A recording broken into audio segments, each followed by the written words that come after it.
தேவன் அருவருக்கும் ஒரு காரியம் மனிதனில் உண்டென்றால் அது பெருமை. ஒரு மனிதனை முழுவதும் அழிக்கும் வல்லமை பெருமைக்கு இருக்கிறது. உங்களுக்குள் பெருமை வந்துவிட்டால் நீங்கள் முட்டாளாகி விடுவீர்கள். மதிப்பு, மரியாதை, அந்தஸ்து எதுவும் கிடைக்காது. தாழ்மை வராது. தேவனை குறித்த பயம் உங்களுக்குள்ளிருந்து விலகி போய்விடும். சேற்றில் விழுந்து துடிதுடித்துக் கொண்டிருப்பீர்கள். உங்களை குறித்து உயர்வாக நினைக்க நீங்கள் எல்லாம் தெரிந்தவர்கள் இல்லை. உங்களுக்கு முக்கியத்துவம் கொடுக்கும் போதுதான் பெருமை உங்களை ஆட்டி படைக்கும். எல்லா பாவங்களையும் விட தேவன் அருவருக்கும் ஒரு காரியம் பெருமை. பெருமை என்பது அறிவுரைகளை உதறித் தள்ளிவிடும். தேவனே இல்லை என்று கூட துணிகரமாக சொல்ல வைக்கும். தேவதூதர்கள் பெருமை கொண்டார்கள். அவர்களை மகிமையிலிருந்து கீழே தள்ளினார். காயின் பெருமை கொண்டான். பூமியின் முதல் பாவி என்ற பட்டத்தை பெற்றான். அன்பு ஊற்றெடுத்து பாயும் இடத்தில் பெருமை இருப்பதில்லை. அங்கே தாழ்மை மட்டும்தான் இருக்கும். பொறுமை இருக்கும். உங்களை நீங்கள் தாழ்த்தும் போது தேவன் உங்களை உயர்த்துவார். வக்ர குணமான பெருமையை விட்டு தள்ளுங்கள். ஒரு முறை பெருமை என்ற வலையில் நீங்கள் அகப்பட்டு விட்டால் அதிலிருந்து வெளியே வருவது மிக மிக கடினம். உங்கள் வார்த்தைகளில் கிருபை இருப்பதில்லை. வன்மமான வார்த்தைகளும் செய்கைகளும் புறப்படும். தேவன் உங்களை புல்லை போல் சிதறடிப்பார். ஜாக்கிரதை. மனிதன் பார்ப்பதைப் போல் தேவன் பார்ப்பதில்லை. மனிதன் உங்கள் வெளித்தோற்றத்தை பார்க்கிறான். தேவன் உங்கள் இருதயத்தின் எண்ணங்களை ஆராய்ந்தறிகிறார். தரை மட்டும் கீழே இறக்கும் சக்தி பெருமைக்கு இருக்கிறது. பெருமை இருந்தால் வாழ்க்கையில் எதையும் சாதிக்க முடியாது. தொடக்கம் நன்றாக இருந்தாலும் முடிவு அழிவை நோக்கியே செல்லும். லூக்கா 18ஆம் அதிகாரத்தில் இருவர் தேவாலயத்தில் ஜெபிக்க சென்றார்கள். ஒருவன் பரிசேயன், மற்றொருவன் ஆயக்காரன். பரிசேயன் இவ்விதமாக ஜெபித்தான்: தேவனே, நான் பறைகாரர், அந்நியக்காரர், விபச்சாரகர் போல, ஏன் அந்த ஆயக்காரனைப் போலவும் இல்லை.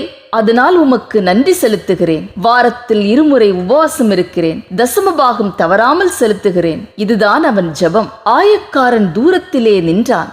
தேவனை நிமிர்ந்து பார்க்க கூட துணிவு இல்லை. மார்பிலே அடித்துக்கொண்டு, தேவனே, பாவியாகிய என்மேல் இரக்கமாயிரும் என்று கதறி அழுதான். அவன் நீதிமானாய் வீட்டுக்கு திரும்பினான் என்று வேதம் சொல்லுகிறது. தன்னை தாழ்த்துகிறவன் எவனும் உயர்த்தப்படுகிறான். தன்னை உயர்த்துகிறவன் எவனும் தாழ்த்தப்படுகிறான். பெருமை என்பது உங்கள் பலன் அல்ல, அது பலவீனம் என்பதை மறந்து விடாதீர்கள். பெருமை கொள்பவர்களின் வீட்டை தேவன் கிழித்து போடுவார். நான் என்று பெருமிதம் பேசாதீர்கள். அழிவை நோக்கி நகர்ந்து கொண்டிருக்கிறீர்கள். யாரையும் பரிகாசம் செய்து இழிவாக பேசாதீர்கள். தேவன் உங்களை விட்டு விலகி விடுவார். ஆத்துமாவில் தேவன் இருப்பதில்லை. நீங்கள் எதை செய்தாலும் தேவ மகிமைக்கென்றே செய்ய வேண்டும். இந்த உலகத்தையும் உலக பிரகாரமான காரியங்களையும் நேசிக்க பெருமை உங்களுக்குள் ஊஞ்சலாடும். ஒரு ஞானியாக விரும்பினால் பெருமையை விட்டு விலகுங்கள். தாழ்மையை தரித்துக் கொள்ளுங்கள். உங்கள் திறமைகள், தாளந்துகள் எல்லாம் தேவன் கொடுத்திருக்கும் ஈவு. நல்லது எது, கெட்டது எது என்பதை உணர்ந்து கொண்டு நல்லதை நோக்கி நகருங்கள். முட்டாளாய் நடக்காதீர்கள். இரவும் பகலும் இருதயத்தில் வேத வசனங்களை மட்டும் தியானித்துக் கொண்டிருங்கள்.